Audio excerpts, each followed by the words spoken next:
yours, my lady. Could I start by just picking up a few of the points that arose in the course of the morning? The first was in relation to Rule 10.6 of the current deed and rules, and the question of the meaning of entitlement or prospective entitlement in that provision. We could pick it up at divider 10 of the supplemental bundle at page 188.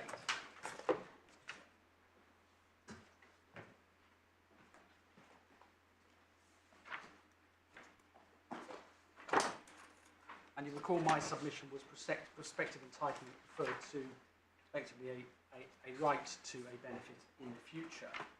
And there was a little discussion about whether that was its meaning. Not only do I rely on the word entitlement, I make two other points. If one looks at the power of winding up, the winding up provision at 18.3 of this deed on page 215, you see exactly the same or very similar concepts being deployed in that context as well. So, for example, the first priority order refers to benefits in respect of which entitlement to payment has already risen. That's a pension. And the third priority order, which we referred to in a different context, refers to pensions and other benefits to which active members of deferred pensions are prospectively entitled. And that, in my submission, further reinforces that what 10.6 is talking about is existing contingent rights to benefits on a future date which have already been earned by the member. What do the words in parentheses do in 18.43? Excluding increases to pensions after the termination event. So in other words, pensions will not be treated as being increased when in payment. So, well, another possible reading of that is that the draftsman is intending to say, we're talking about past service benefits here, and he's adding some words in parenthesis to that effect. We're talking about past service benefits here. Well, your point is that I think you're trying to use this to say that this is about past service benefits. But the words in parenthesis might have been regarded by the draftsman as needed to ensure that it was so limited. Well, that in my view, that doesn't follow. Quite often there will be discretionary entitlements to pension increases which will not be included within past service benefits, and the draftsman was simply making that clear. I mean, you would Sorry, not... you mean you're talking about things that are not related to future service, are you? Yes, I mean, yes. Yes. So the same words appear in... This is simply replicating a statutory priority. Okay. So what happens is you get the benefits first, paid first, and then you get the increases paid later.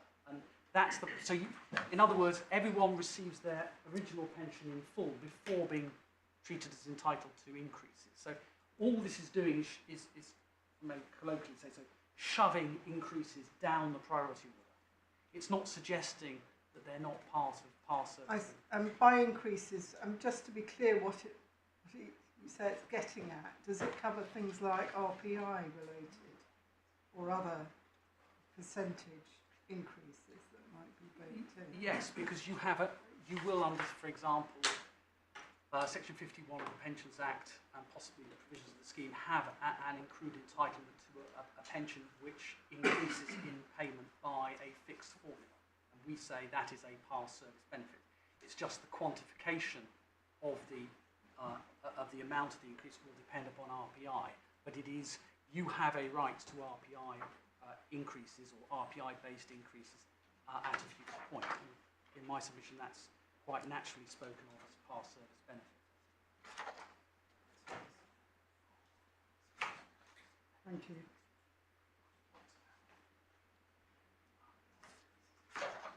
Yes, and so just to finish off this point, that the fourth priority order, which gives you everyone a right to pensions, then refers back to pension increase rules. I see. The other point I wish to make in relation to 10.6 is, going back to page 189, is that if an entitlement, a prospective entitlement, had referred to an interest yet to be earned, it would not make a lot of sense to talk in sub-rule 3 about the termination of that interest. I mean, there would be nothing to terminate in my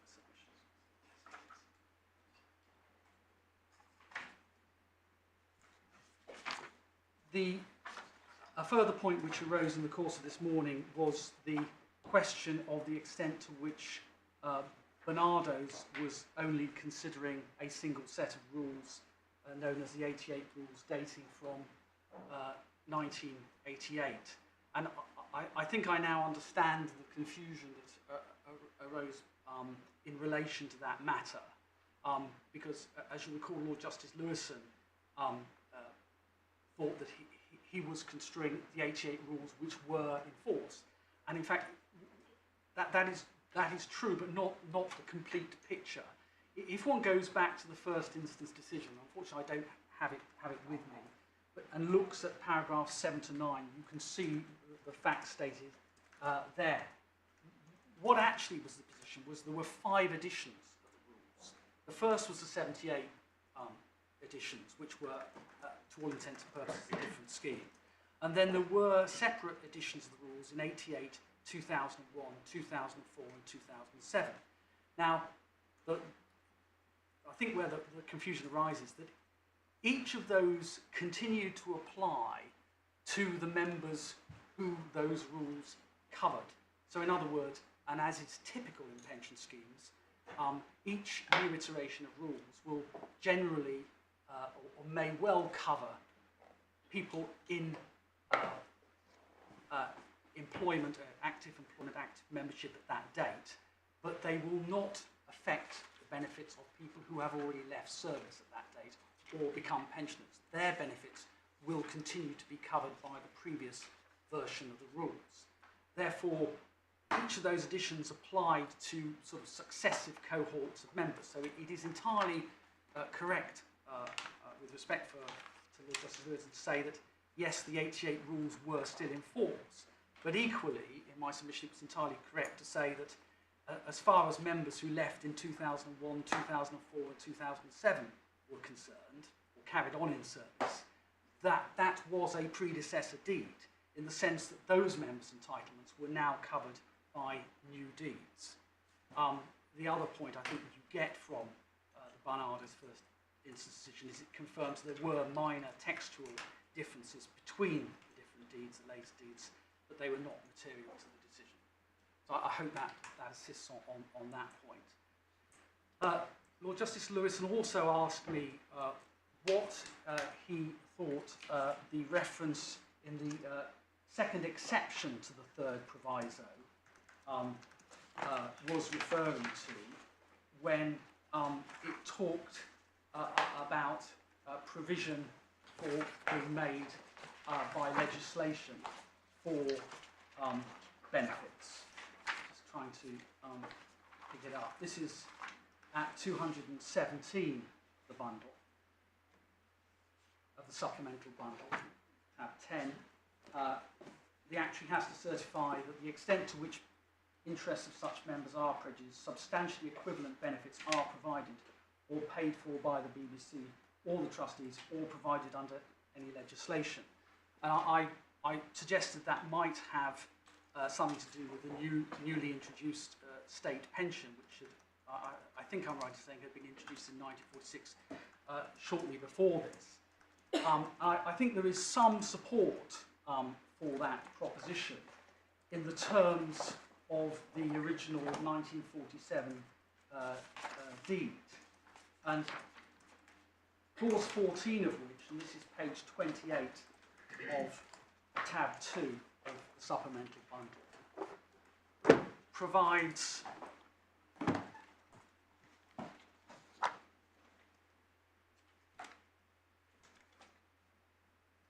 does your ladyship have that?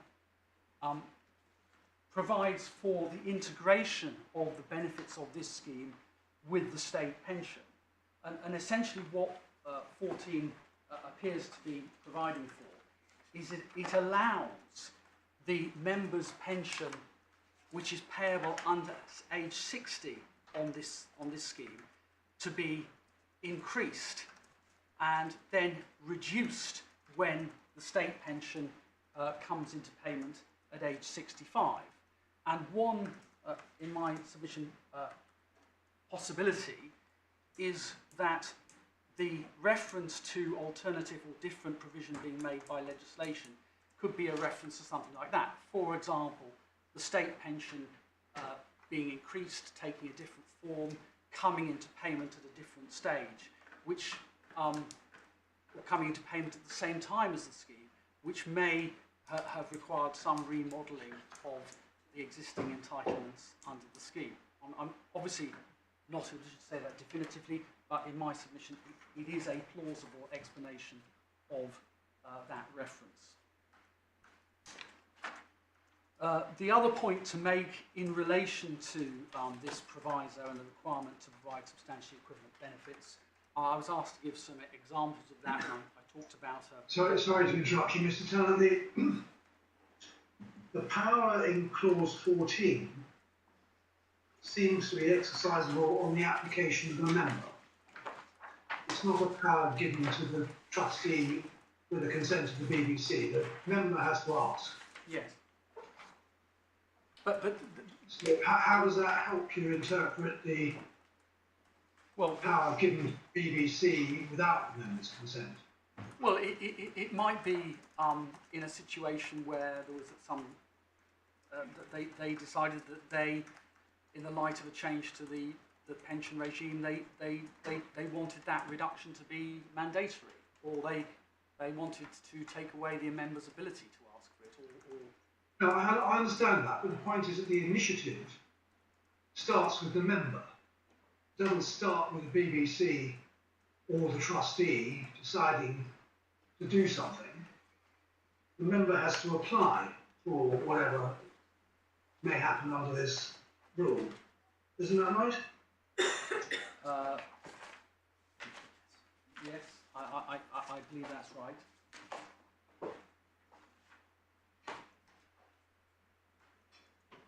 But this is the only point I'm seeking to make is that this is an example of this scheme potentially dovetailing with the state pension scheme. There were other ways in which it could potentially dovetail, particularly if the state pension scheme was increased or reduced.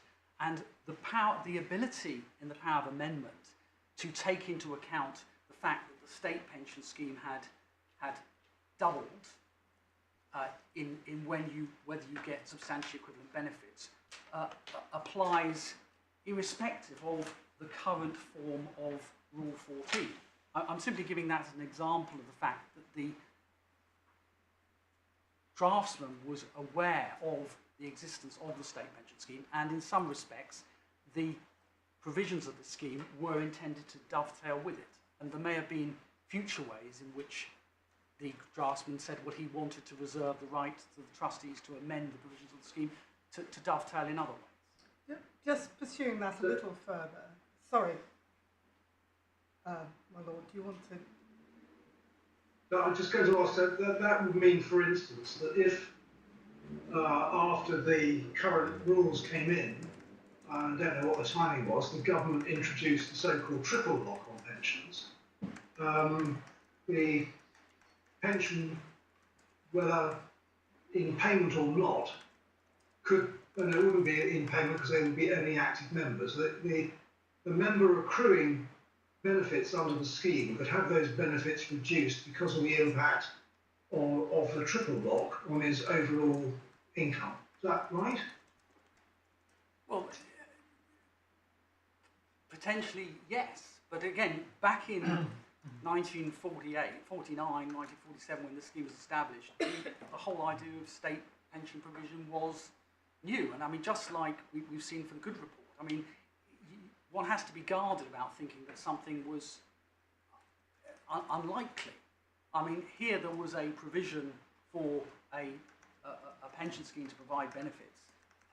I venture to suggest probably very few people knew where the state pension scheme was going to end up. It could have ended up far more generous than obviously it ultimately did.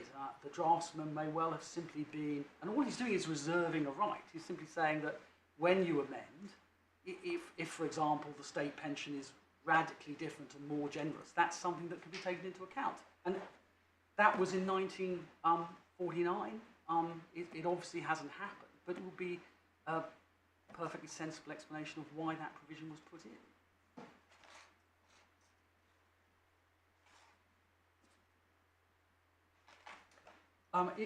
In relation, sorry, my lady. In relation to the general idea of substantially equivalent benefits, you know, what sort of circumstances are there contemplated? I mean, we have seen very many examples of DB benefits for past service being converted into DC benefits. I mean, you see that, for example, in the Newell's case, which is in the authorities. And again, one needs to remind ourselves that before Section 67, and Newell's was before Section 67, it was quite frequent to have powers of amendment exercised so that members took their DB benefits, and what was considered by the trustees to be substantially equivalent DC benefits were then provided. And that is not, at the time, at all remarkable or unusual. Now, obviously, Section 67 has now come along and significantly restricted the circumstances in which that is possible. But even under Section 67, it does remain possible.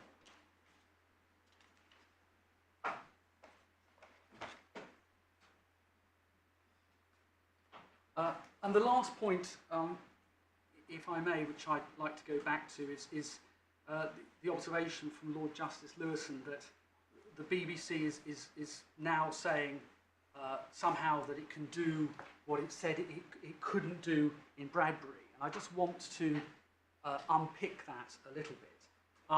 What the BBC said in Bradbury, and we'll come to it, was that it could not exercise a unilateral power under the definition of basic pay to reduce members' benefits based on their existing salary. Now, that was that power. Now, the power of amendment is a different bilateral power, and on the BBC's case, it also does protect benefits based on existing salary. Those are the benefits that fall within proviso 3. So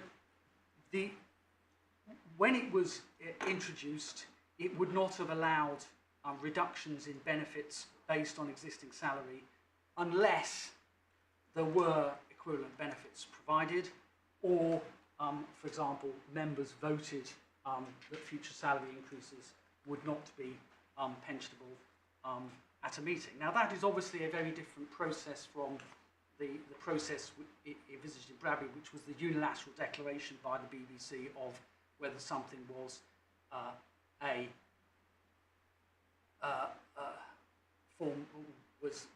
pension increase was going to be pensionable. And I should also say, for the sake of completeness, that even though that was allowed in 1949, when this provision, the power of amendment, was first introduced, even if reductions to benefits based on existing salary was allowed then, it is not now allowed under Section 67. So originally it could have been done with a member vote. After Section 67, even with the trustees' agreement, it can't be done at all. So there's no disparity in my submission between what we are submitting in this case and what was submitted in Bradbury. Can I then turn to the addition of the fifth proviso to the power of amendment and the relevance of that? At paragraph 58 of his judgment, the judge also placed weight on the fact that the fifth proviso to the power of amendment had been added by an amendment to the 2000 Deed and Rules, although he accepted that the point was not determinative. It's probably just worth looking at the fifth proviso in context, which is at page 218 of the deed at Supplemental Bundle 10.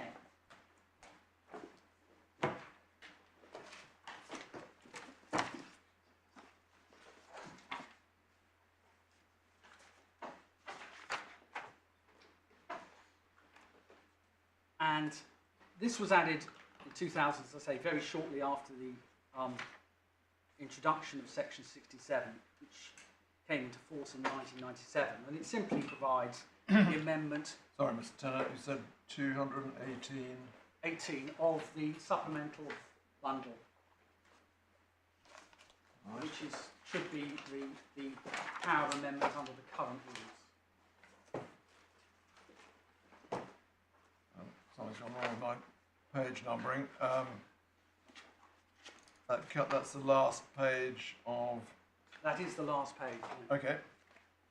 It says that starts with B, the written consent of such persons. Yes, yes. Okay. And actually, my point is, in fact, that this is a very short and terse piece of drafting. All it provides in 5 is that one of the restrictions is no amendment shall breach Section 67 of the Pensions Act. So all this is doing is simply replicating whatever statutory protections against amendments were offered by Section 67. And at the same time, a very similar provision, the sixth proviso, was added to replicate the statutory protections in Section 37 of the Pensions Act 1993. And the judge took the point that the reference to Section 67 as it then stood would have largely duplicated the effect of the third proviso as contended for by the BBC. And the BBC's response to that is essentially, well, that really nothing turns on that. It's perfectly standard drafting practice for references to mandatory statutory provisions to be included in pensions deeds as a way of providing a checklist of provisions having overriding effect, whether or not they overlap with the existing provisions, as indeed they usually will. And nothing of significance can be read into that. And it's instructive in this regard to look at what was said by Mr. Justice Nugent in Carr and Tarley's Pension Trustees, which is at Authorities Bundle 3, tab 31.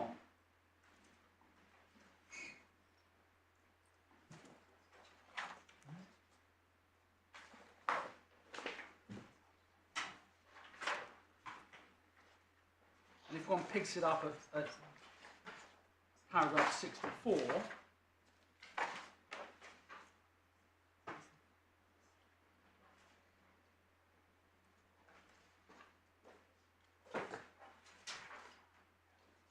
the judge says,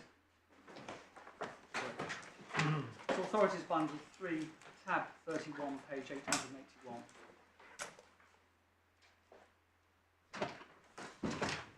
The judge says, I don't think any weight can be placed on that point for 2 reasons. Firstly, it was and is, in my experience, not at all uncommon for those drafting rules to incorporate the effect of statutory provisions into their rules, even if the statutory provisions are overriding and do not need to be reproduced.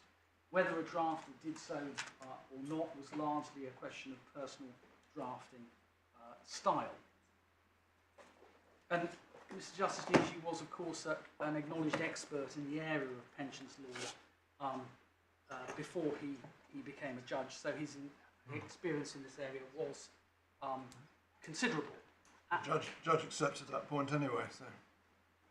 Yes, but you can in fact see examples, even in the provisions which are of the Powers Amendment, which are in the case law before this court. of draftsman tacking on to the end of the original power of amendment references to statutory restrictions. So, for example, that is something which you can see in relation to the power of amendment in the MNRPF case,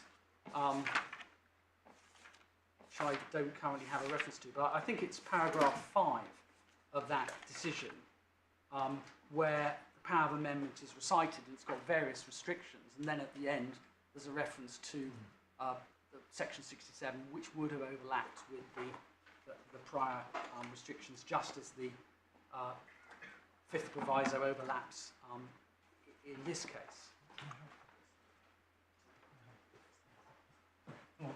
Well, also, if I may help just a little bit with this, and, it's absolutely right, of course, that section 67 overlaps, and it's a bootstrapping exercise that reproduces what's in the legislation.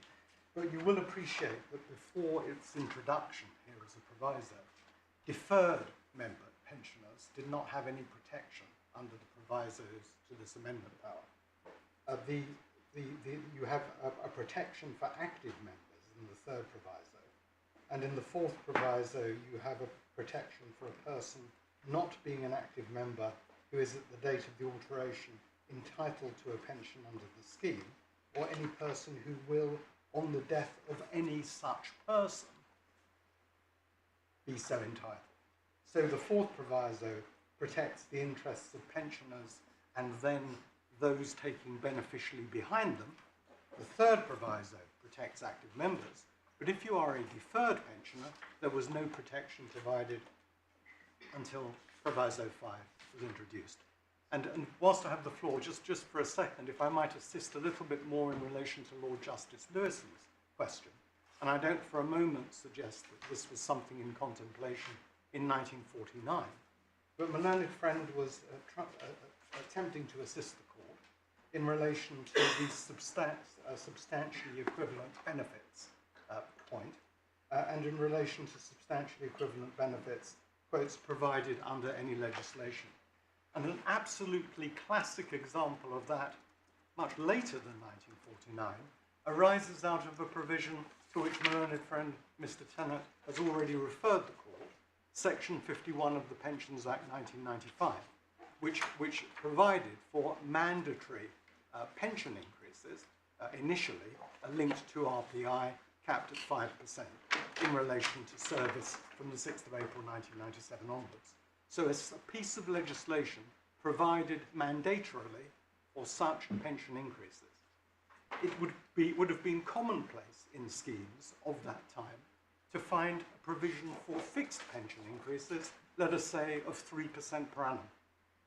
And the provision for substantially equivalent benefits being certified effectively by the actuary, being provided by legislation, might well bite in a case where the actuary, projecting forward for expected inflation, would say, well, 5% RPI under this legislation enables us to dispense with the 3% pension increase in relation to service accruing from the 6th of April 1997 onwards. That would be an absolutely classic case of where this particular provision might bite. Of course, as I say, it's got absolutely nothing to do with 1949 because it wasn't a twinkle in anyone's eye at that point in time. I hope that assists.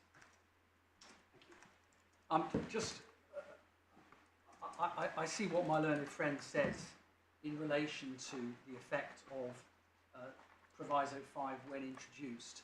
I would just say, and I will go and think of it, I don't entirely accept that prior to that, deferred members were not protected under the power of alteration, power of amendment under this scheme, because the scheme of this Act was that the third proviso protected active members, which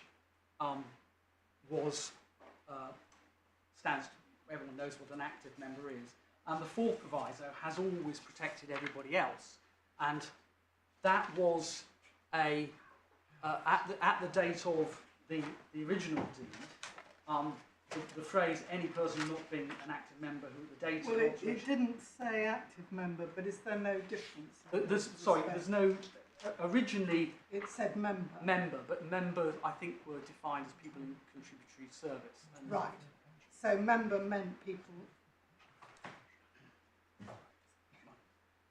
Sorry, I'll try and address your ladyship. Okay. Obviously, there's a series of amendments here. Yes. I'm just trying to understand whether there's any material difference between active member and what was originally there, member. And I think you're saying member always meant active member. And that is common ground. And the point is that 4 then actually sweeps up. And originally, it is true that 4 did only apply to pensioners because there weren't deferred pensioners.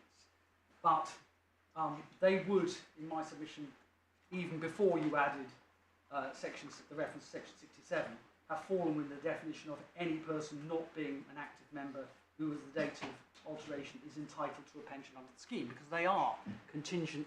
Okay. Once you have a deferred pension, you are entitled to a pension under the scheme. So are you saying that because short service or the concept of deferred pensions was introduced to the scheme before any reference to section 67 was introducced? I think it was in that order. Yes. So the point that as soon as deferred service was contemplated, the 4th proviso would have applied to it. yes.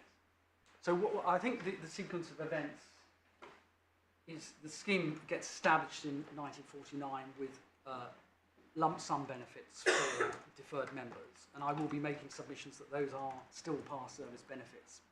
Then I think very shortly thereafter, in 1951, 55, the scheme was modified to provide the right to a deferred pension. And obviously in that situation you would have wanted to amend the past service benefits to give them the better benefit of the deferred pension. And the reason why no one troubled to change 19.2, which is the power of amendment, is, in my submission, probably they took the view that 4 already protected them. And so I think my original submission does stand, that section 67 was simply being written in on the basis contemplated by Mr. Justice Nugent. But whether I'm right or my learned friend is right, actually it isn't particularly material. What's important in my submission is that it's really inconceivable that by including the 5th proviso, the draftsman was intending to change the meaning of the 3rd proviso in circumstances in which he left the drafting of the 3rd proviso completely untouched. How would a reader have known its scope had changed? And if it, in my submission, is obvious, the draftsman was not intending, by just adding this brief reference to section 67, to change the meaning of the earlier provisos. What the draftsman might or might not have thought about the scope of proviso 3 or proviso 4 is, in my submission, completely irrelevant.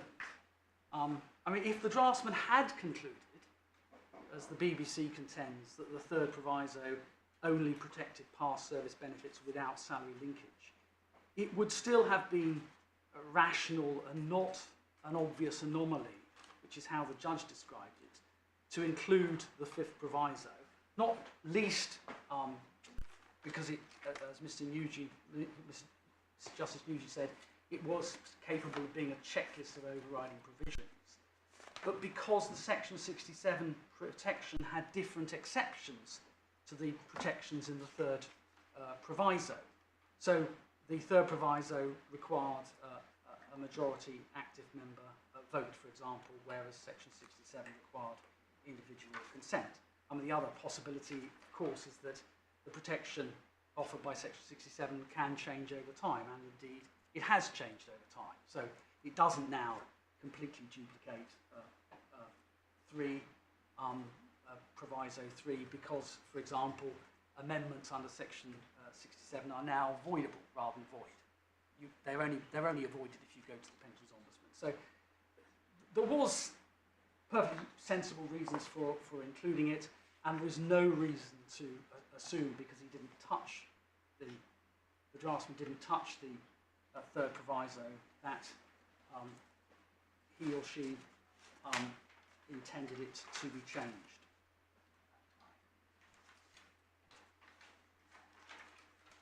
Yeah, I've just been informed that the representative beneficiaries, first instance skeleton, did accept that the deferreds are covered by the fourth proviso. Yes, that's great. It's a positive point on which we rely.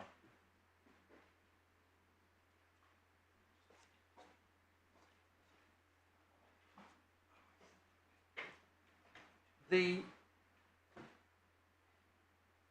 next point which is made is to rely on the fact that the third proviso contains no express temporal limitation on the type of benefits that are protected.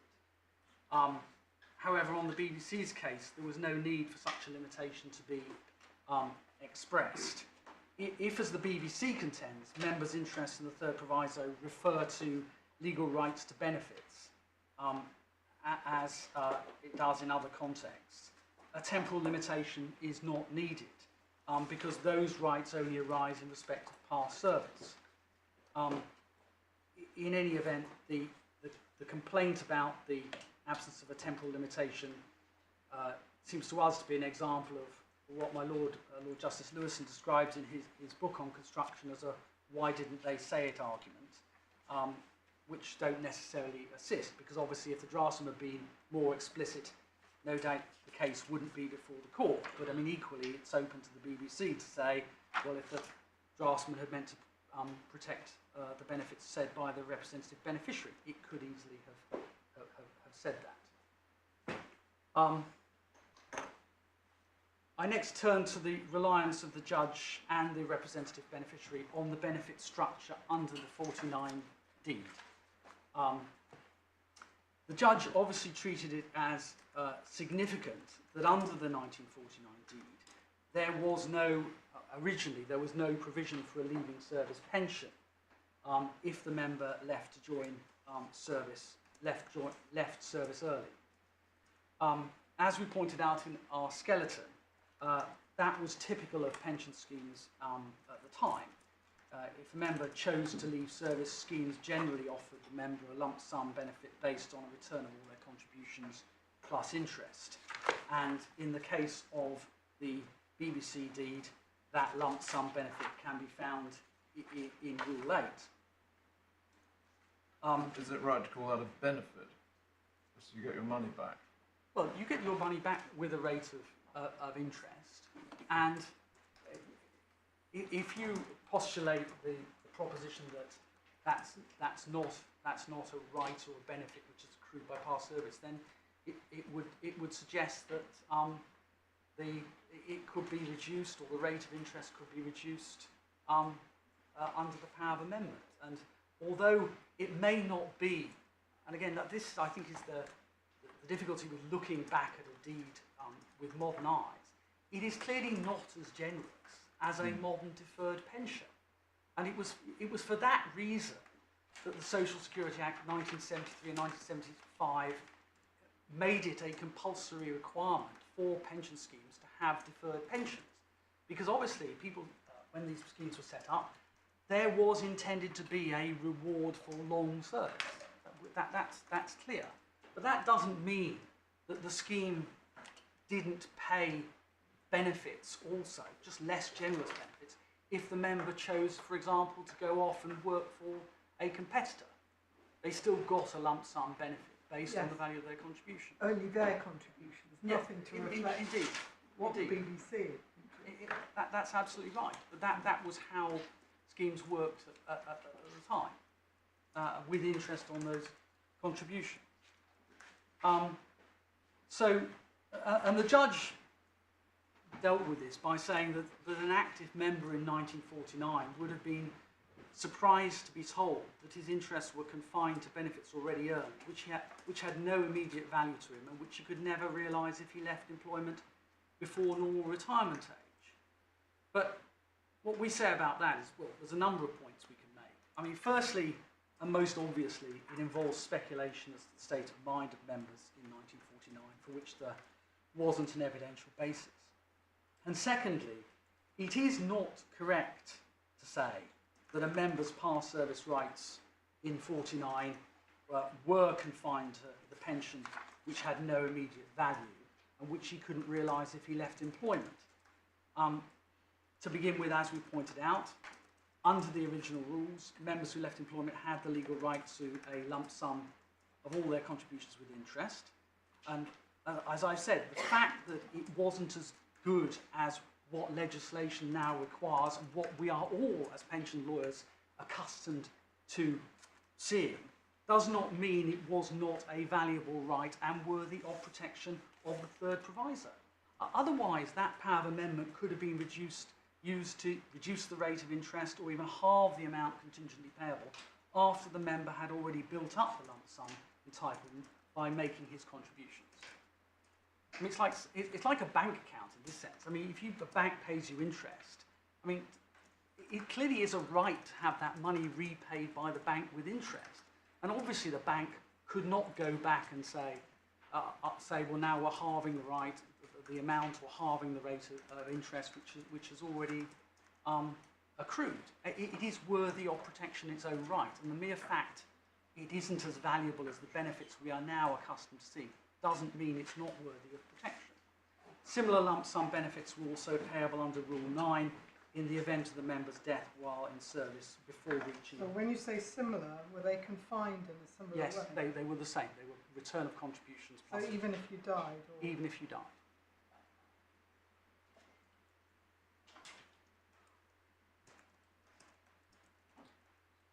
But surely the judge's point is not related to that, but related to the fact that on your interpretation, what is protected are the past service rights, as in what would be a pension that came into payment if they did stay to retirement age. That's your approach. So you have to go beyond saying that it's the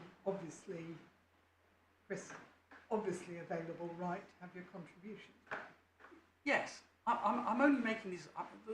Obviously, I'm saying it also protected the right to a pension at age 65. I mean, clearly, it also did.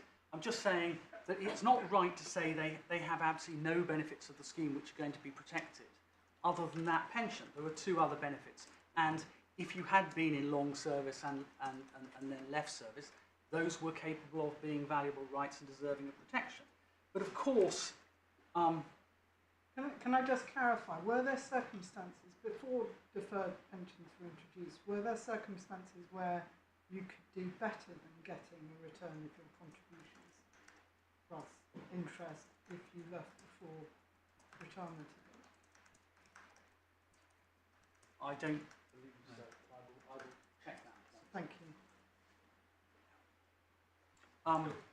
The other point, that if pensionable service was terminated, not by the member leaving service, but by an exercise of the BBC's power to terminate accrual, which we've already looked at, members who'd already earned a right to a pension at 65 had a right to an annuity on winding up under Rule 22, and that would have given them a right to a pension at age 60 based on their past service. And so on the BBC's case, that contingent right to a benefit would also have been protected by the third proviso. So if the third proviso works as the BBC says it was intended to work, it would have protected the member's accrued right to a lump sum benefits on leaving service and death, as well as the right to a pension, a deferred pension at 60 on the winding up of the scheme. And the combination of the protection of the third proviso to the power of amendment with the legal requirement to secure a deferred annuity based on past service on the winding up would have ensured that the member's right to a pension at 60 based on past service could not be taken away from them either by the exercise of the BBC's powers under the scheme, i.e. by amendment or the earlier winding up of the scheme. Mr. Tennant, I don't think there's any real dispute that the proviso does exactly what the BBC says it does. The question is whether that is all that it does. Yeah, well, undoubtedly. So but what we are saying is that would in itself have conferred significant rights on the members, and you have to judge the protection of members' rights available at the time by reference to the climate at the time, which was, I mean, it looks to us, I mean, if it says, well, it's not protecting very much, that was because it was protecting the benefits which were emerging under the scheme. And that's a function of the benefits emerging under the scheme, not any defect in the scope of the power of amendment. As I say, the same power of amendment applies now to deferred benefits, not because the scope of the power of amendment is any different, it's because what members earn and expect to earn from the scheme has changed. The power of amendment is doing the same job now as it was always doing. It's just that the underlying benefits under the scheme were more generous. It hasn't changed its scope. It's just that what is there to protect is more generous in the first place. And in my submission, it's not correct to say, well, because those benefits weren't very valuable, that can't be the scope of the power of amendment. Those were the benefits payable under the scheme, and therefore they were protected in exactly the same way as the current benefits under the scheme. It's just the current benefits happen to be more generous.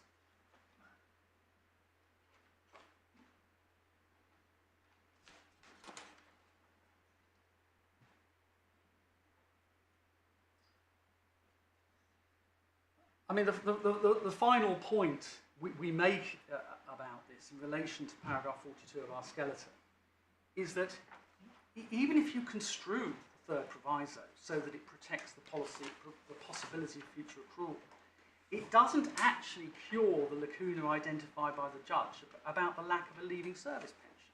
It doesn't give members any additional protection if they left service before NRA, before they'd completed the qualifying service of qualifying period of pensionable service. They still ended up with their lump sum benefits. That wasn't a function of any defect in the power of amendment.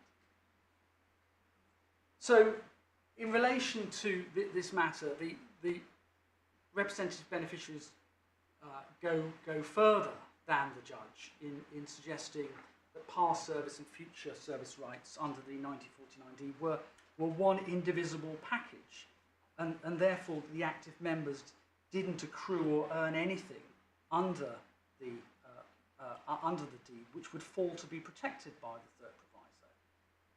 And in my submission, the proposition that the members accrued no legal rights as a result of past service until they actually retired on a pension at age 60 is simply unsustainable for the reasons I've already explained. There were rights, they just weren't as valuable as the rights we are now accustomed to see. The difficulty I see with that is that the rights you've described, as at 1949, were the right to a return of contributions with interest, together with a right to an annuity if the scheme was wound up. But you need to go further, because your case is that what is protected is all the benefits now conferred on the scheme. With respect, what I'm saying is that what the word interest does is protect the contingent rights to benefits under the scheme, and therefore the scope of the protection is determined by what those contingent rights happen to be at any stage. And now those benefits are much more valuable than they were back in 1949, because they include obviously the right to a deferred pension if the member were to leave service. So you say that has the effect of effectively converting past service rights into a banked right? Well, the scheme converted past service rights for deferred member into a bank rights when they introduced the deferred pension in 1955. But then that naturally fell because it fell within the definition of interest was also a right protected by the power of amendment. The power of amendment always protected contingent rights to benefits. It was just that after 1955, those contingent rights to benefits were more valuable.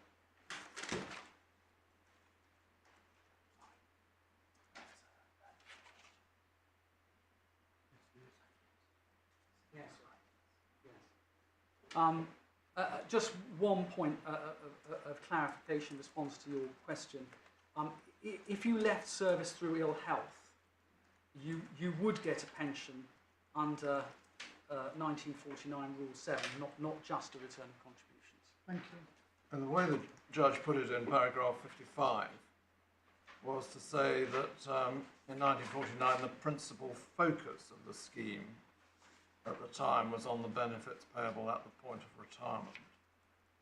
Is that not a fair way of putting it? And there are these other things like the return of the contributions and the other things that you rely on in the event of what unusual winding up. But the principal focus of the scheme was on the benefits which were payable at the point of retirement. Yes, and that was I would say that was the main benefit payable under the scheme, and was obviously that was why the employer wasn't able simply to wind up the scheme without securing that benefit as it was accrued. And we say wouldn't have been allowed to amend that benefit away by the same token after it had accrued. So in other words, if the member had provided 10 years service and built up a pension based on his existing salary based on 10 years service, we are, to be absolutely clear, saying the power of amendment could not be used to reduce that. Are you saying that would have been the case in 1949 as well? Yes, because you ask what interest. This is the point about interest meaning the same throughout these deeds. If the power of termination had been exercised, it would have required the members' interests, and that obviously I'm emphasising the word interest, under Rule 22, to be secured on the winding up by the purchase of a deferred annuity. In exactly the same way, if the employer exercises his power of amendment with the trustee, those same interests are protected. He can't use the power of amendment to reduce the value of the pension which has accrued to that point. It's been earned that. So you're saying that the fact, even in 1949, that on a winding up there would have been an entitlement to an annuity, means that there was a sufficient right, even in 1914, to protect by the third proviso, which isn't limited to a return of contributions. I just want to make sure I've understood. Yes, well, that is true. I mean, I think I would go a little bit further and say Rule 22 and the proviso are protecting the same thing, the interests of members. And that tells you that what's protected under Rule Proviso 3 is the right to a deferred pension which has been built up by service and salary to that date, in exactly the same way that what is protected by the power of amendment, by the winding up provision, what has to be secured, is a benefit based on service and salary to that date. He's used the same words because he's saying, you can't reduce this benefit. Yes, but the benefit is, under Clause 22, is a benefit in a very narrow circumstance where the BBC decides to wind up the scheme. You're extrapolating from that to a more general right, if I've understood you correctly. Well, no, the benefits under this scheme can be seen to accrue to the member. I mean, the way benefits were built up under this scheme is by reference to, and the benefit provisions are clear about this. You get a 60th of your salary, your final salary depending on when you leave, for each year of service you complete. And all the draftsman was saying was if the employer exercises its powers to wind up, the interests of members have to be protected. And in that situation, the only difference is he spelt out what he meant by the interests of members, which were the right to a deferred pension at age 65. That's what he provides for in that rule. But when he uses exactly the very similar phrase in the third proviso to say the interests of members can't be affected, he is connoting that you can't affect or reduce the benefit built up by service and salary to that date. He's using interest, in my submission, in exactly the same way, and in exactly the same way as, for example, it's now used in Rule 10.6 of the current deed. And that's not converting a benefit. I mean, the member, there's no doubt that the member, as he goes along, is gradually increasing his contingent entitlement at 65 to a pension. So in year 5, he has 5/60 of his salary at 65. In year 6, he has 6/60 of his salary at 65. So the value of his rights, contingent rights, are increasing.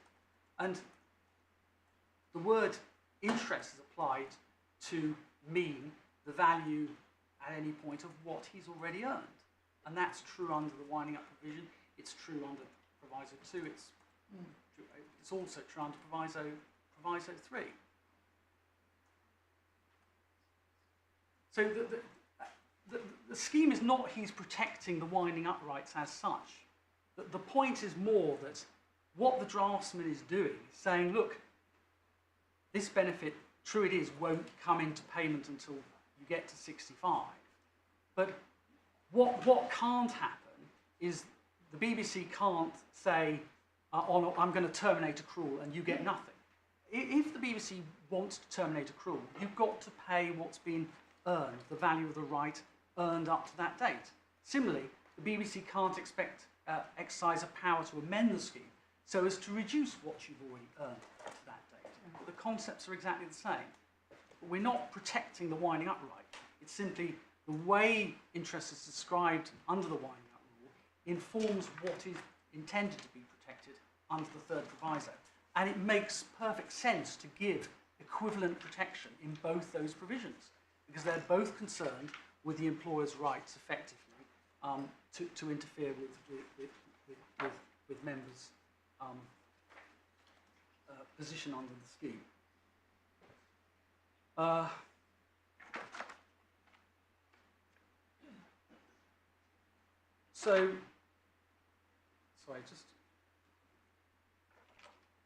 Can I also take the court to one further point of interest in relation to the proposition that members don't really have rights under the 1949 scheme until they get to 65, and look at the wording of Rules 16 but also 17 and Rule 21 of the 1949 deed.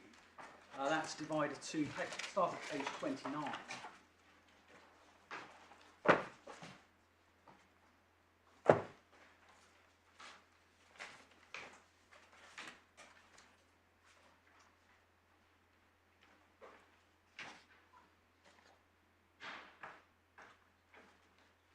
And you'll see 16 and 17 are the same. You can see that those provisions, I mean, there's a separate argument between my learned friend and myself as to the extent to which you derive any help from the word interest, because it's accompanied by beneficial interest. But for present purposes, that debate doesn't matter. The key point is that the beneficial of interests of active members that will inter alia be referred to under Rules 16, 17 and 18 must arise as a result of the members' legal rights to benefits from the fund and the fund's concomitant liability to pay those benefits. And what it's saying is it's contemplating is that the beneficiaries are entitled to beneficial interest under the pension scheme. It's not just limited to pensioners.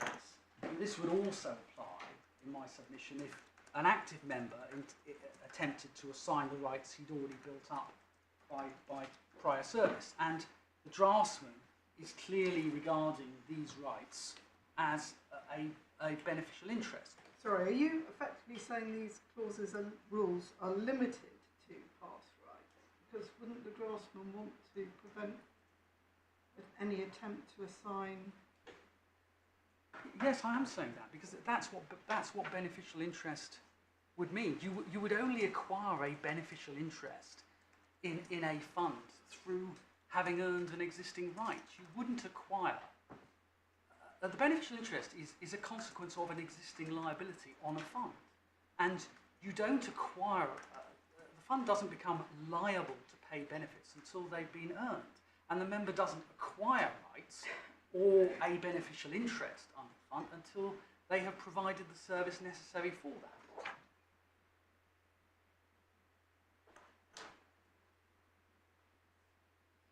So this concept of beneficial interests is one which relates to the liabilities and rights of the member in the way that the BBC have described. And again, even though it also, I mean, it clearly would also apply to pensioners, but it applies to anyone with beneficial interest on the scheme. That would include active members. But it's clearly contemplated that active members do have a beneficial interest in the fund. And the point I was trying to address is my learned friend's suggestion that they have nothing. You see, my learned friend's suggestion is they have nothing at all, no rights at all, until they get to 65. I'm saying that can't be right. They clearly do build up a right to a pension. That's what's being protected. And you can see that the draftsman regards the members as being entitled to rights and therefore a beneficial interest arising from that right as a result of sections 16, 17 and 21. So if I've understood correctly, please correct me if I'm wrong, you accept that the active member builds up rights for every year of service under the original scheme, even though he or she is not entitled to a leaving service pension if they terminate their service themselves. Yes. And so the criterion for whether you have a right is not that you can, as it were, cash it in with a leaving service pension. The criterion is, have you accrued a number of years' service that gives you some form of interest in the fund? Exactly so. Mm. And that's... normally, if you have an interest, you can convert it or do something with it. But well, it's a sort of unassignable interest. But subject to these provisions, you could. Yeah. So if the member was... Just take example, if the active member is 64 and has a pension of £5,000 a year starting next year, subject to section 16, to rule 16, of course he could assign it to someone for consideration. And obviously, because it wasn't going to come into payment for another year, he'd get less money for it than he got now. But it's clearly a valuable right already earned by the service that member's given. And it's clearly a more valuable right at 64 than it was at age 5. It would be worth less money. But if he leaves, he's not entitled to anything. Yeah, but he can't realise the value of the pension before that. And that's true of modern day pensions. Pensioners, members are all building up a normal retirement pension, which will become payable at age 65, but they can't cash it in early. Even if they leave service, they don't get the money. They just get an alternative pension provided at age 65 from the scheme. That's the deferred pension.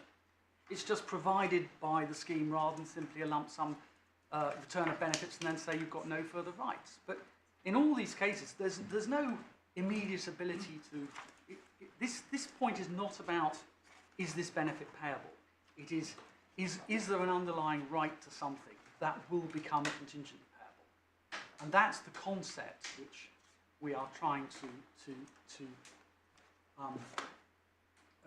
which we're saying is covered by the third proviso. And it's a completely, it's not anything to do with this scheme. Every pension scheme works the same way. You get a series of contingent rights. It was my point at the outset.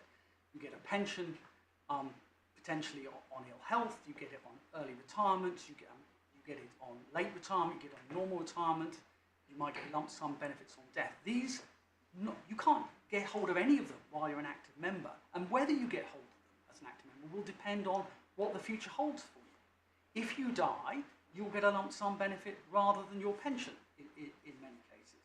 If you retire at 65, you'll get a pension.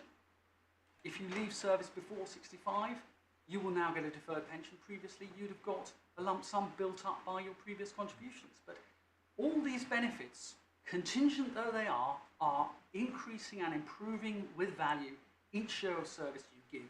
You are earning the right to those contingent benefits for each year of service you give.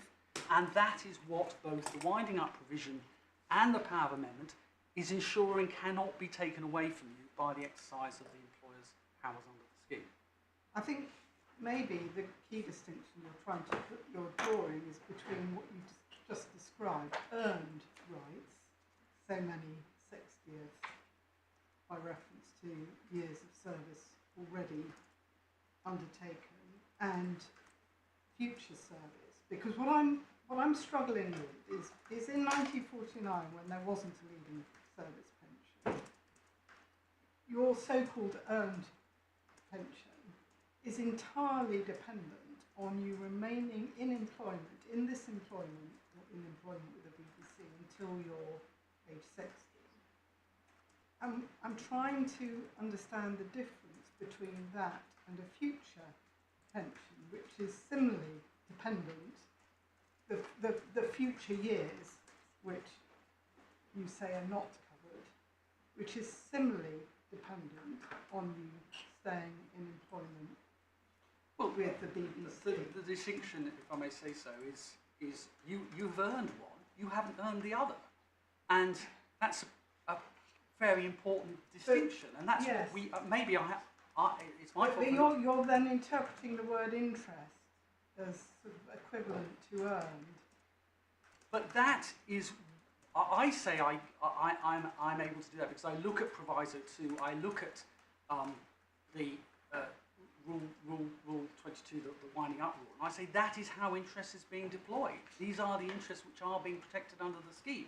And when the draftsman uses the same term in the amendment power, there's no reason to assume he doesn't intend to protect the same type of interest. And it makes perfect sense to protect the same type of interest because it is something which the member is building up, has earned, has provided consideration for, and shouldn't be taken away from him by an exercise of the power of amendment or merely because the scheme is wound up.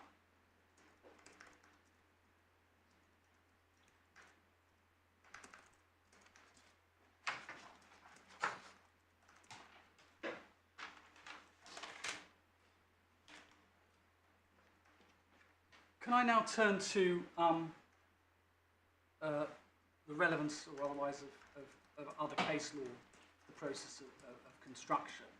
I'm going to be very brief on this, other than in relation to Bradbury, because the courts have considered the meaning of different powers of amendment in previous cases, and in my submission they are of extremely limited relevance.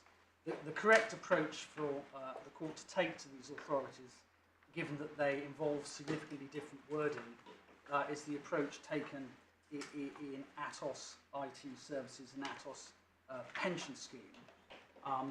If we just turn to that briefly, it's at Authorities Bundle 3, page 30. Sorry, tab 30, page 837.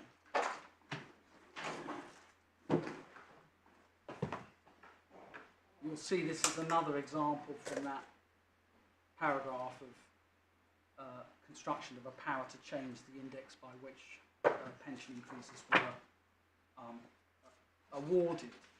But at the bottom of paragraph 2, you can see the judge saying, as Mr. Spink said, all these cases, that's previous cases, turn on the construction of the particular terms used in the scheme in question, and save insofar as they lay down general principles, no direct assistance can be obtained from them. Indeed, there is very long-standing authority that on questions of construction, reference to the decision of different words in earlier and other instruments is a practice to be deplored. See the classic statement of Sir George Jessel in Apston versus 7. No judge objects more than I do to referring to authorities merely for the purpose of ascertaining the construction of the document. That is to say, I think it's the duty of the judge to ascertain the construction of the instrument before him and not to refer to the construction put by another judge on an instrument perhaps similar but not the same. The only 2 points given that introduction I would make in relation to previous case law are as follows. First, while it's notable that in the vast majority of decided cases, courts have concluded that the provisos to powers of amendment protect only past service rights, there is no single formula used by draftsmen to protect past service rights. There is no term of art which was universally has been universally recognised by draftsmen as signalling a decision to protect only past service rights. And secondly, with the notable exception of Bradbury itself, the scope of this particular power of amendment, and indeed the form of the wording chosen by the draftsman in this case, has not been considered before in any decided case. So as far as we can tell, it's unique, and for that reason alone, even ignoring the different context of the BBC scheme, it needs to be considered and construed on its own merits.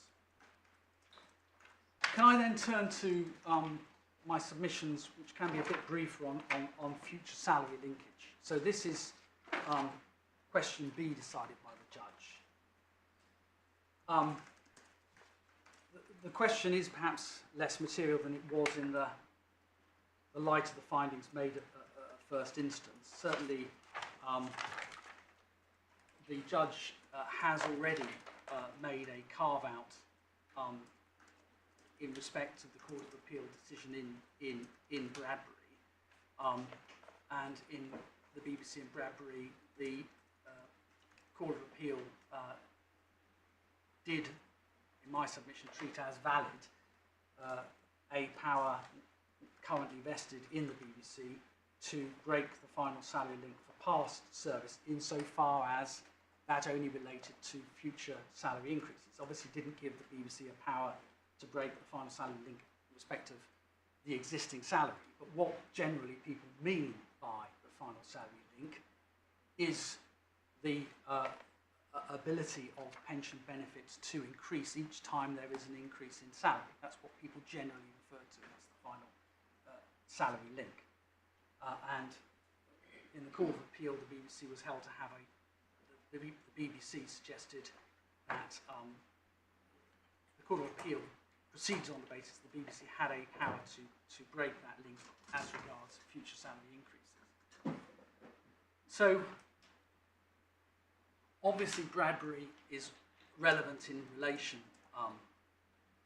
to this, but I would like to start by setting out as a matter of principle why we say it was open, whatever they decided in Bradbury, why it was open to them, and indeed right to conclude that future salary linkage was not included within the members' interests protected by the third proviso. And obviously, I also say it would be desirable for the decision of this court to be that the BBC's case is correct as a matter of principle, rather than the court is simply bound by its own previous decision. So I propose to start by explaining why the BBC submits as a matter of principle that future salary linkage was not included within the members' interests protected by the third proviso. So I'm going to proceed on the basis that we've got as far as acceptance of the BBC's case in relation to questions C and D, that the interest to be certified by the actuary was looking at the members' past service rights earned up to the date of the amendment. And the protection of future salary increases would then entail the presumption or the assumption that the value of the member's past service benefits at the date of an amendment included the future value of salary increases yet to be earned and awarded. So the question is, did the draftsman of the third proviso intend that? Did he envisage that, as at the date of an amendment, the value of the interest to be assessed by the actuary would include that value of future increases not yet granted to the member at that date? Now, what cases such as G4S, which is relied on by learned friends, show is that for certain purposes, modern-day pensions lawyers have become accustomed to referring to future salary linkage as being part of the rights already granted to the member via past service. I'm not proposing to go to G4S because in my submission it's not relevant. The issue in that case, I'm sure my learned friends will go to it, but the issue in that case was whether members of a closed scheme where future accrual had ceased, but with a final salary link, were still in pensionable service for the purpose of the Occupational Pension Scheme Employer Debt Regulations 2005, and that affected the triggering of Section 75 debts. I accept that in deciding that question, Mr. Justice Nugent held that final salary linkage was not pensionable service because any increases to benefits that materialised post-closure were attributable to rights, the rights of the members' service before the scheme closed. That was the basis on which the case was decided. But in my submission, that does not answer the question in this case. As I've said, in this case, the question is whether the draftsman of the 1949 deed, 70 years later, before the decision in G4S, when deciding to protect the members' interests from an amendment, intended that those interests should include future salary increases. And that's a matter of the construction of the deeds in question. Furthermore, while accepting, as I have done, that modern pensions lawyers have become accustomed to speaking colloquially of members' rights to future salary linkage, indeed this was a feature of the way Mr. Bradbury put his case in the Court of Appeal, until those salary increases are earned and paid, future salary linkage cannot be regarded as a right to a benefit or even a contingent right to a benefit in the same way as the other rights that the BBC say were protected by the second, third, fourth provisos and the winding up provisions of the 1949 deed. Because everyone agrees, I think it's common ground, that active members of this scheme have not and have never had a separate right to a pensionable salary increase, the possibility of a future increase in value remains wholly subject to the willingness of the BBC to agree a contractual variation of the member's existing contract. So it's not just the current contract has to continue, they actually have to agree a new contract where they get a higher pay. And that future variation would of course be wholly within the BBC's discretion. And in those circumstances, you can't say that future salary linkage is a right to a contingent benefit like other rights which the BBC accepts are protected by the reference to members' interests. The reality... Can I just pause a minute? The pension, as provided by the rules, is n over 60 times x, where n is the number of years of pensionable service, 60 is the rate of accrual, and x is the final pensionable salary. But if x is at the discretion of the BBC, and for present purposes I will assume that is so, why does that mean that the link, the part of the equation which is represented by n over 60, is also at the discretion of the BBC, or indeed subject to the power of amendment? All that Bradbury decided, as I read it, was that x was not something which could be guaranteed. It said nothing about n over 60. Well, that is true. So at this stage, I am assuming that the court is with me in relation to the N over 60, that is the accrued right. I'm now addressing the next part of the formula, which is the right to have part.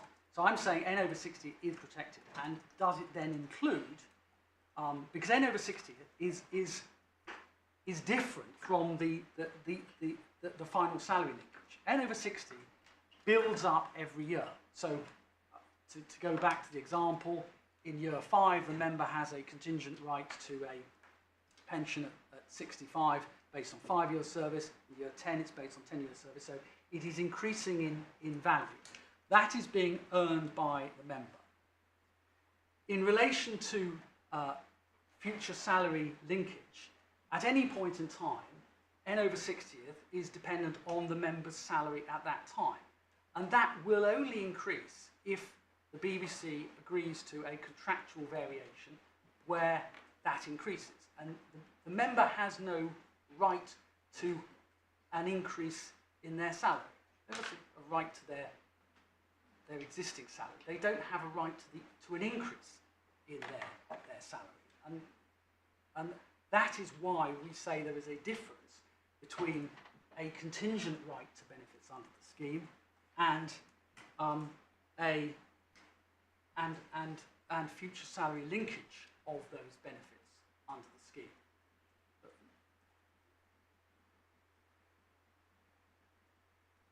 The reality is that what is sometimes called a right to future salary linkage is actually similar to a unilateral discretion vested in the employer to grant such increases by a contractual variation.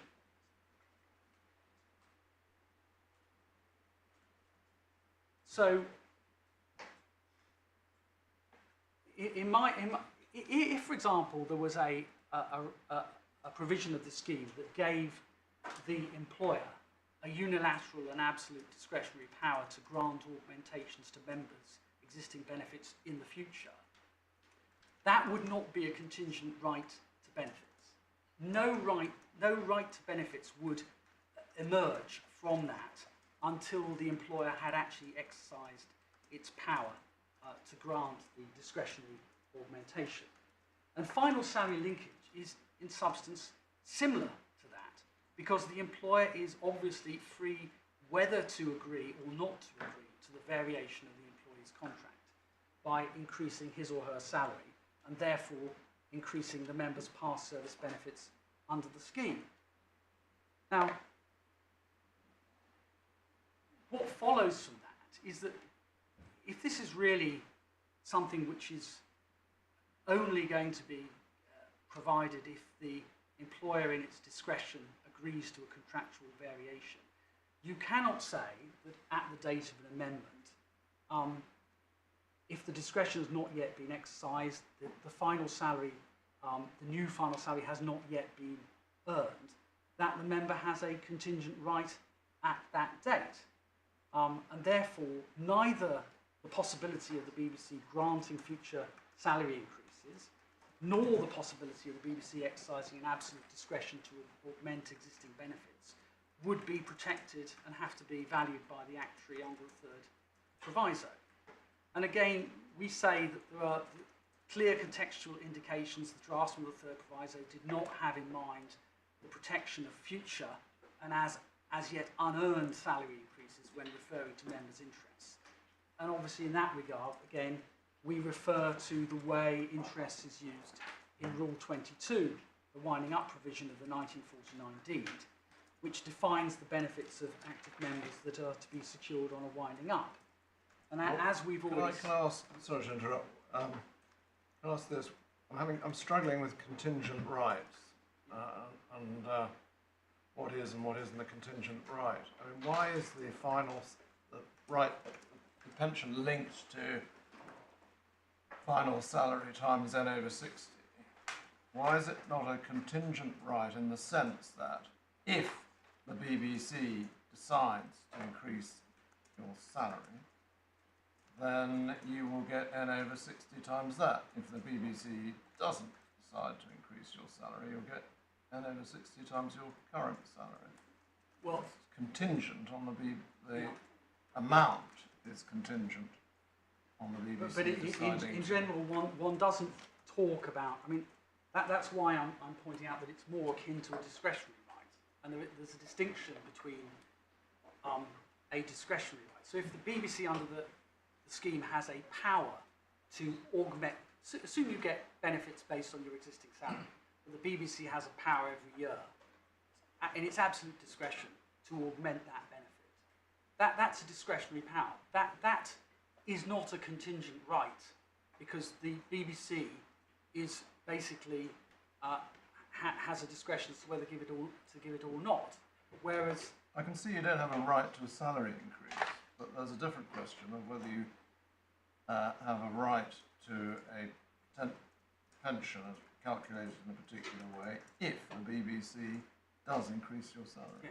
Well, look, we in our submissions we have made clear that it is possible to decide in this case that members are not entitled to protection for future salary increases because those are not yet earned and have not yet accrued to the member and are subject to the BBC's various powers which can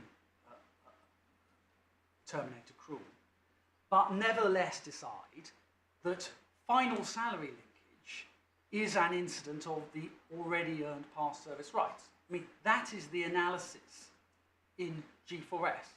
So we accept that is a perfectly permissible way to decide that case.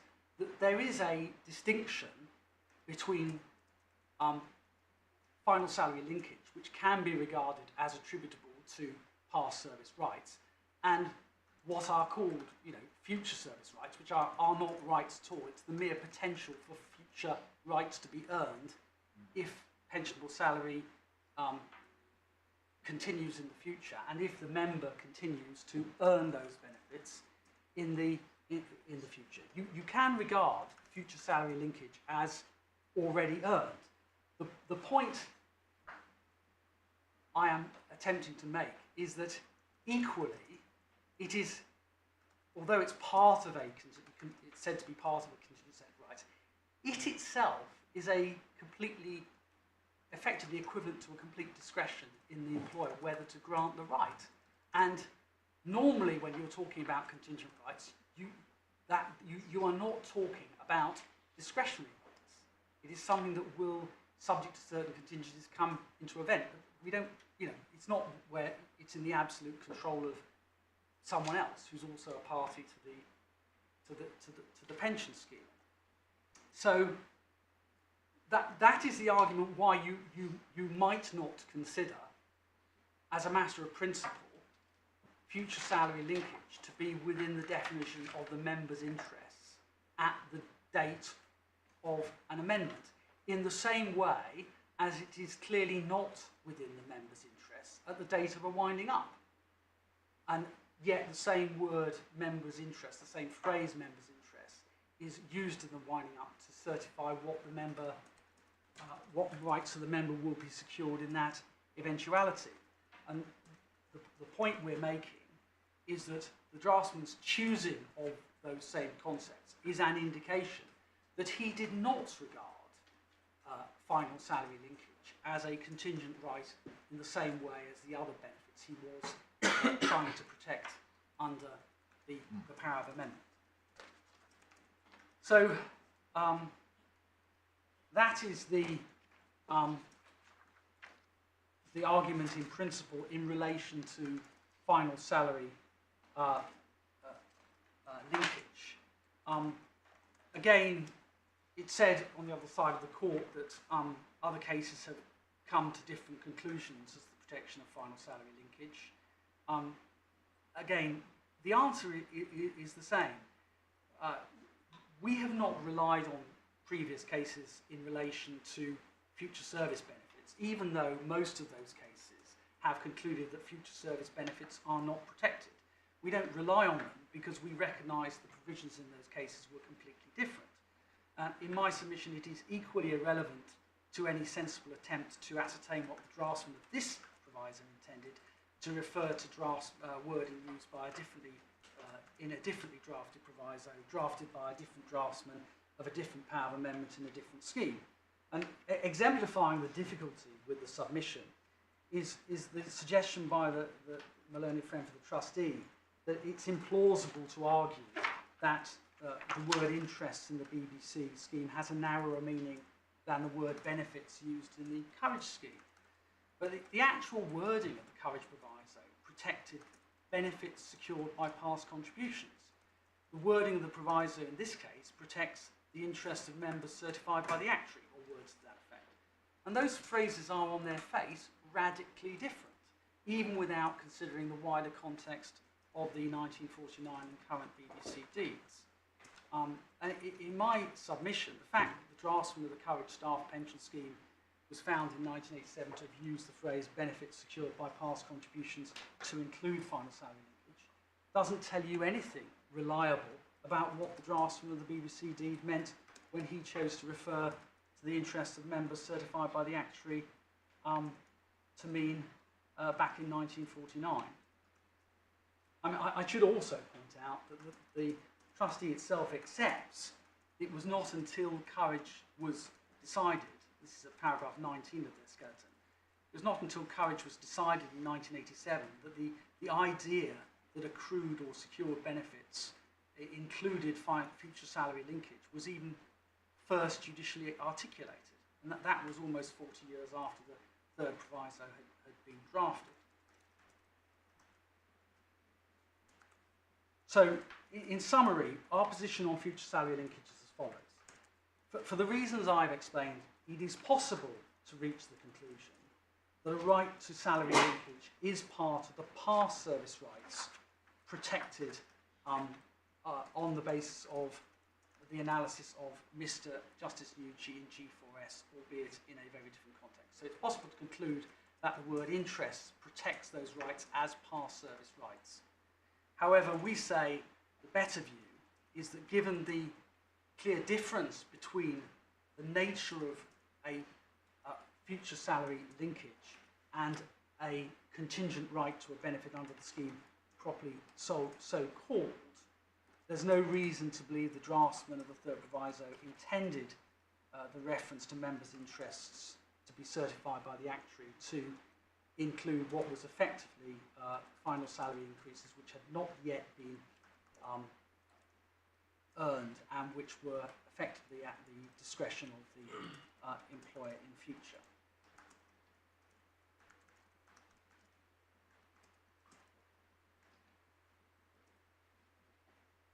I now turn to the decision in Bradbury.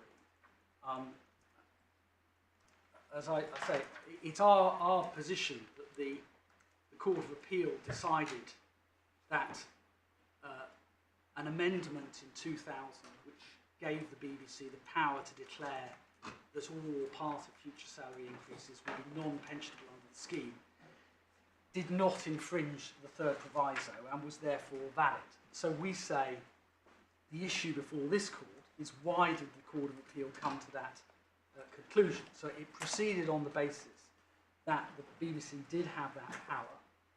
The only issue is why did they come to that conclusion, and is that consistent with the judge's analysis? And the BBC's position is that the Court of Appeal reached the conclusion they did about the third proviso because they concluded that future salary linkage was not an interest protected by the third proviso. Now, I will try and avoid being overlong on this topic, and I apprehend that Lord Justice Lewison, who was on the panel in Bradbury, will have his own understanding of the basis for the decision. Essentially, the judge accepted that the judge below accepted that the decision of the Court of Appeal involved a consideration of the scope of the third proviso, but held that the Court of Appeal only concluded that the introduction of a power to break future salary linkage did not substantially prejudice members' interests, and that left undecided the question of whether future salary linkage was an interest protected at all by the third proviso. So in other words, he was, according to the judge, yes, they did consider the scope of the third proviso, but all they concluded was that interests were not substantially prejudiced, and that left undecided the question of whether they were prejudiced at all or protected at all by the third proviso. The Court of Appeal's decision, well, before turning to the Court of Appeal's decision, I should just say the case arose out of a challenge by an active member, Mr. Bradbury, to the BBC's 2010 pension reforms. And those reforms involved the determinations by the BBC exercising a power under the rules, that part of the definition of basic salary, that any increase to salaries would not form part of the member's basic or pensionable salary, or only part of the increases for the purposes of calculating the member's benefits under the scheme. So the BBC, as part of those reforms, exercised a power, which it already had under the Dues rules, to declare that part of any increase to salaries would not form part of the member's basic or pensionable salary for the purpose of calculating the member's emerging benefits under the scheme. And the power in question, just so we can see it, can be found in Rule 1.3 of the Composite Deed at Divider 10 of the Supplementary Bundle at page 115.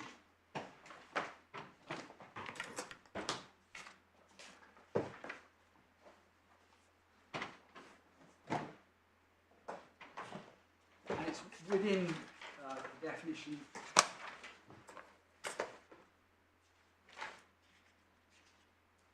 page 115, and it says that basic salary means the amount determined by the BBC as being an employee's basic salary or wages payable under the terms of his continuing or fixed term contract. And the relevant words are determined by the BBC in this context. And that was important because basic salary feeds into the definition of the pension payable under the scheme. Mr. Bradbury's case before the Pensions Ombudsman, before Mr. Justice Warren and the Court of Appeal, was that on its true construction, this power did not give the BBC the power to break the link between the pension payable under the scheme and the actual salary being paid to the member. His argument at all stages was that the power could not be construed as giving the BBC that ability, because if it did have the scope to break the final salary link, or the future salary linkage, it could not have been validly introduced by amendment, because the third proviso to the power of amendment would have been infringed. And Mr. Bradbury's case on that point was accepted by Mr. Justice Warren. And you'll see also from the judgment of Mr. Justice Warren, which I'll just go to very briefly. It's in Authorities 1, tab 15 on page 34.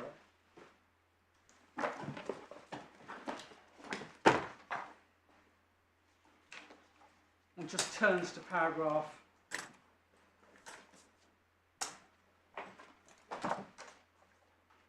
34.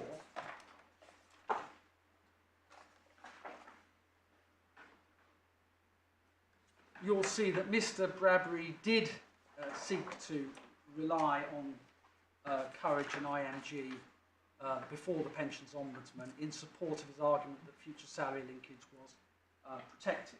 And that's recorded by Mr. Justice Warren in his judgment on the same subject. So if you see halfway down the second column on page 341, your other key argument concerns the terms on which you joined the scheme in the first place. You argue, based on Courage and IMG, that your interest in the scheme, which should not be prejudiced, includes the benefits resulting from future salary increases. Okay? And that the Pensions Ombudsman concluded he didn't need to make a decision, not because no change was being made to the scheme. But that didn't deal with Mr. Bradbury's point that a change had been made to the scheme by amendment. Now, I mean,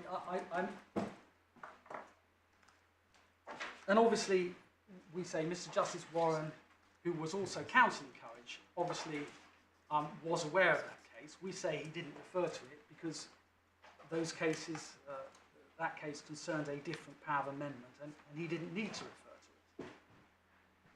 So before the Court of Appeal, the BBC continued to maintain that the power of determination did give it the power to break the link between pensions and future salary increases. So the case before the Court of Appeal was the same as it had been at first instance, that the power of determination which we've looked at did give it that power. The only difference between the BBC's case and the Court of Appeal was that in the Court of Appeal, the BBC accepted that as a matter of construction, what part of the member's actual salary at any time would count as basic salary could only be determined once. And the practical consequence of the power only being exercisable once in relation to any given salary was that the power to break the link between salary and pensions could only be exercised in relation to each increase in the member's actual salary, such increase being the only part of the salary not subject to a previous determination. So it was that which had the so-called ratchet effect, but the ratchet effect was a consequence of the BBC's concession that when the BBC made a determination, once it had made it, that was a determination, and it could only redetermine it in relation to a part of the salary which had not already been the subject of determination, which was a salary increase. But none of that really matters. If the power to determine had the effect that the BBC contended for in the Court of Appeal, it still gave the BBC the power to break the future salary link or the final salary link. As I explained previously, the whole point of future salary linkage is if it applies, members' past service benefits must be increased each time there is a future salary increase. So in the Court of Appeal, Mr. Bradbury continued to argue against the BBC's construction on the basis of that the introduction of that power to break the final salary link would have been invalid because it would have infringed the third proviso. And with that introduction, we can go to the decision of the Court of Appeal, which is at Authorities Bundle 2, divided 23.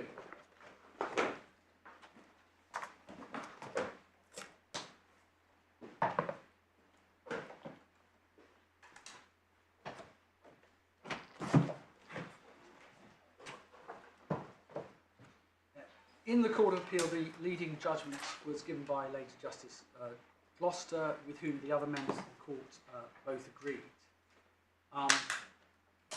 The first point we make in relation to the judgment is at paragraph 15 on page 679, where Lady Justice Gloucester recites the terms of Proviso 3, which is the proviso, obviously, which is under consideration in this case.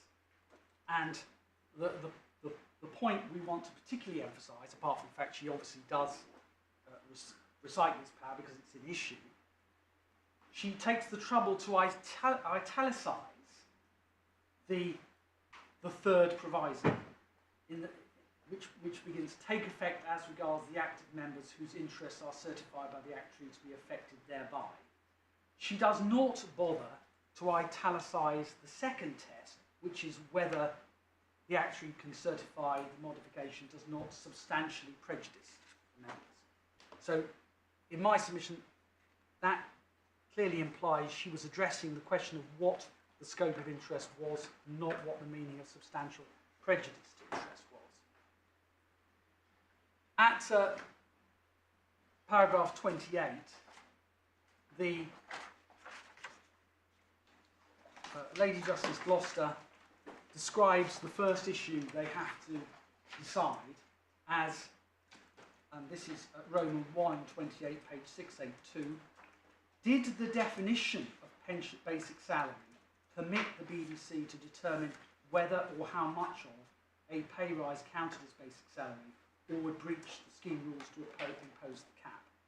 In other words, the issue was about the scope of the power under the rules, under the definition of basic salary, which we have agreed.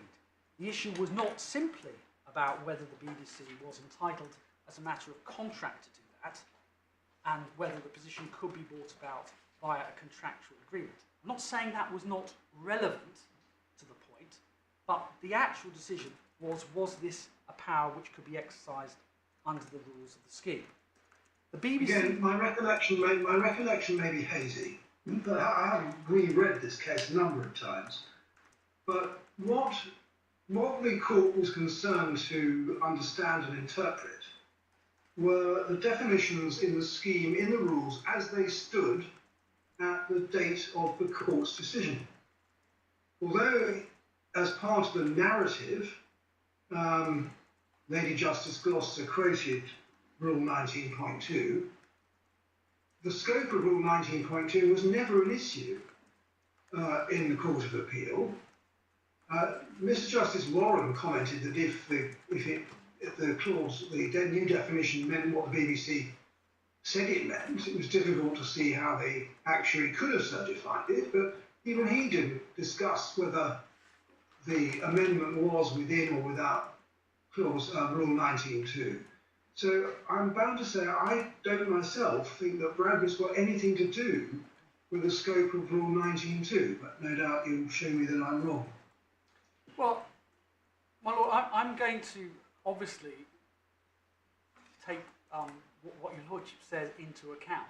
I will refer you to the relevant paragraphs, which reading it gave us the impression that was what it had been dealing with. But obviously, your lordship was in the case, and if your lordship feels there's an alternative explanation for those paragraphs, your lordship will obviously be able to say that. And I obviously defer to the fact you were on the panel in that particular case. The point we relied on below was that if one goes to 38 of the decision, the Lady Justice Gloucester says that it was, or effectively was, common ground. The claimant had no right to any pay rise. In those circumstances, it was, on the construction of the rules, clearly open to the BBC to determine how much of that pay rise would count as basic salary. So they were talking about the scope of that power of determination. At 39, you get the argument from Mr. Stafford, which is to the effect that look, my right, Mr. Bradbury's right to future salary linkage cannot have disappeared as a result of an amendment to the definition of basic salary in 2006. In fact, it was 2000, but nothing turns about it. And it can't have disappeared because,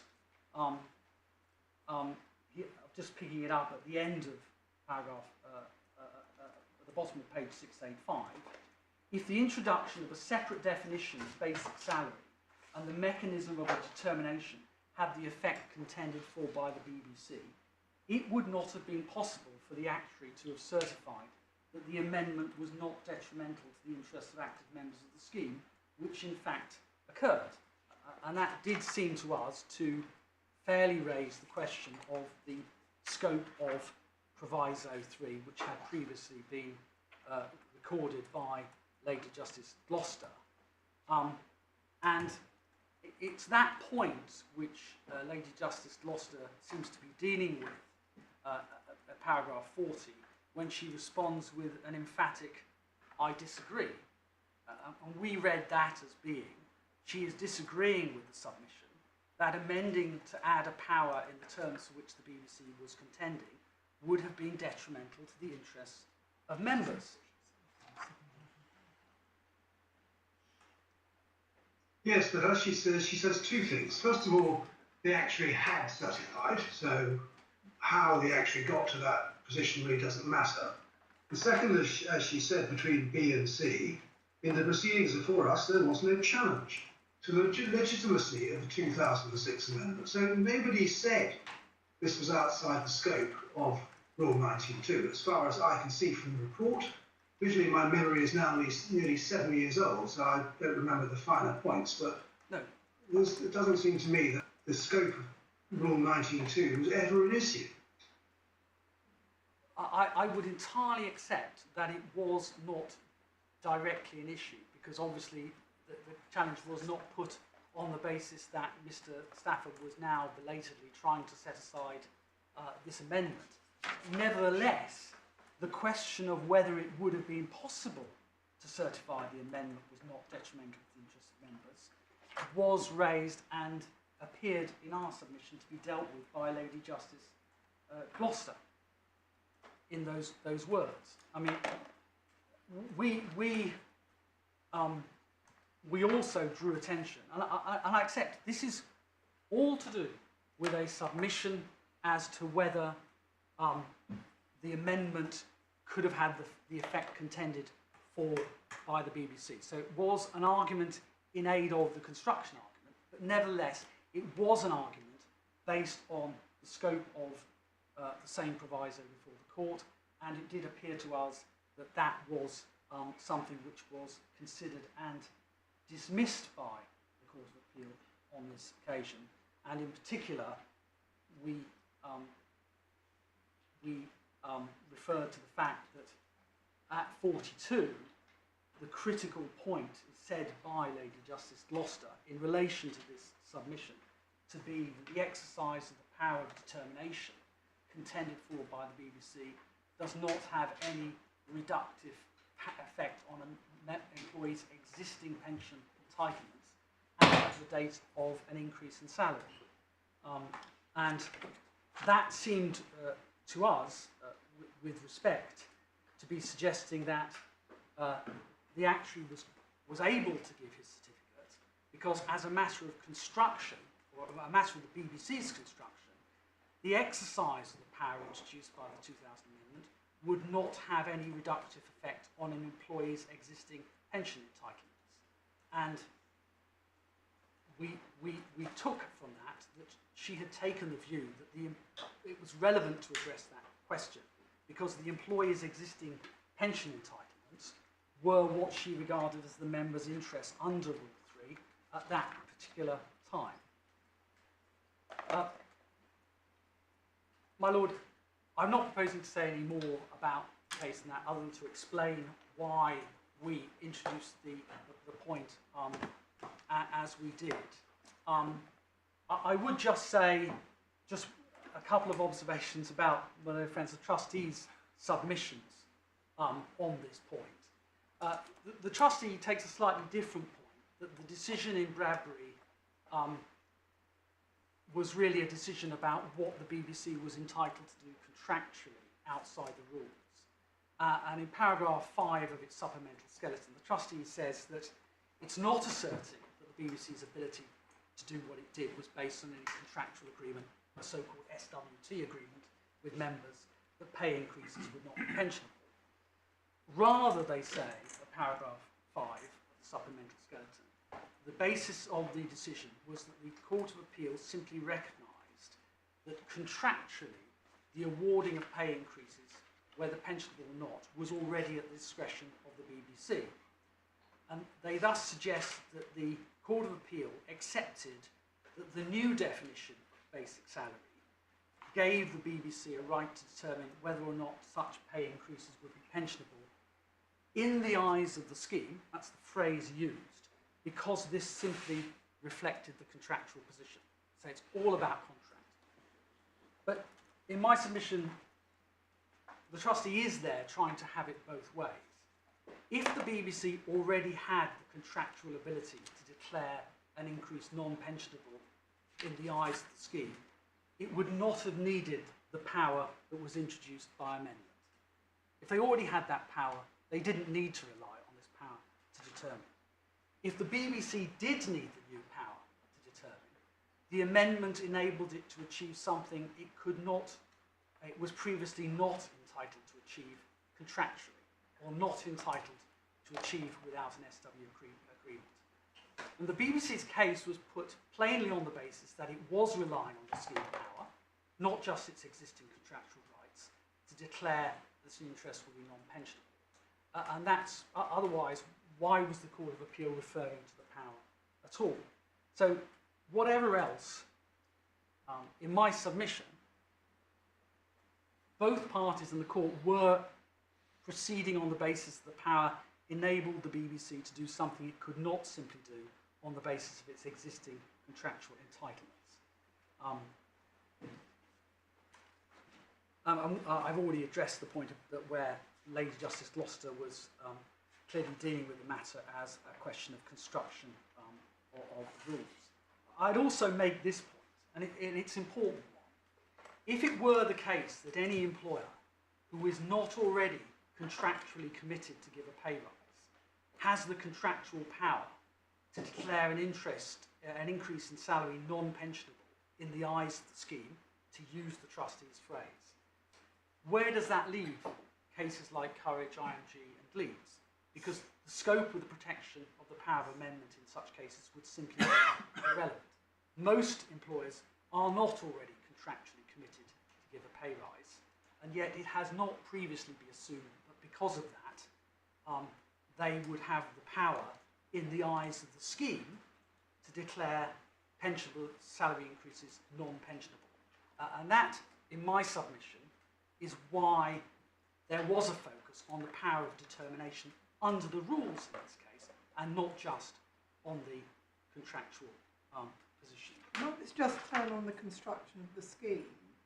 You know, if basic salary is just defined as whatever your salary is, then you would need to amend it to put in something like the BBC did amend it to include. Yes, and that's my point. That amendment did have an effect on salary linkage, as that term is generally understood. It did affect the ability of the BBC to declare that further increases to pensionable salary would not be pensionable. They did not have that right before the amendment, and that is why Mr. Stafford, on behalf of Mr. Bradbury, made the submission he did at paragraph 40 to Lady Gloucester. He says, if the BBC now has this power to break it, that amendment deprived me of the final salary linkage, and that would have infringed the proviso to the power of amendment. And rather than simply saying, well, it's too late, you know, that point is too late. The Court of Appeal said, well, look, we're not ruling on whether it was at this stage infringed the proviso. We take the view, and this is what we read into the words "I disagree." We take the view that it didn't affect your previous rights, and it didn't affect your previous rights per 42 because it didn't have any reductive effect on your existing pension entitlement, and that is why we say effectively the Court of Appeal was ruling on the scope of the proviso to the power of amendment, or certainly saying they weren't making a ruling because the amendment, I quite accept, was not before them. They weren't talking about the validity. They were saying there was no problem with this construction because the power of amendment could have been exercised to give you this power because we say, they took the view that interests didn't protect that final salary.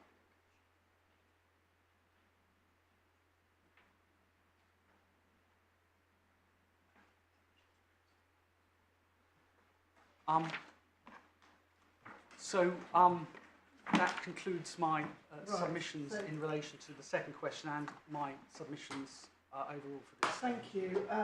We have had a timetable, Yes. and I see you'd allowed yourself, certainly today and possibly a little tomorrow, which you obviously don't need. Yes. I'd obviously reserve the right to, if I needed it, to use that time in my reply. Right. But yes, indeed. I take it from that we're well on course. We and are, therefore I'm sure, well on we course. could rise now without any difficulty. My lady, may I just apologise to the court and also to my learned friends? I was quite wrong about deferred pensioners and pensions. It was the heat, I think.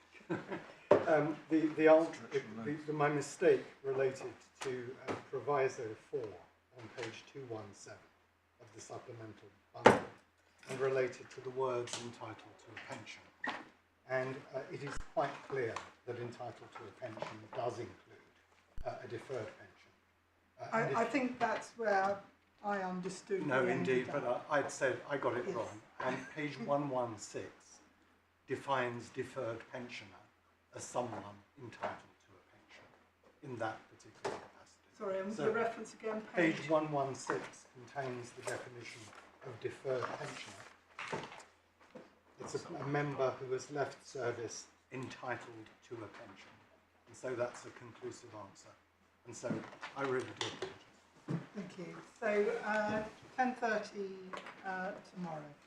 What, April?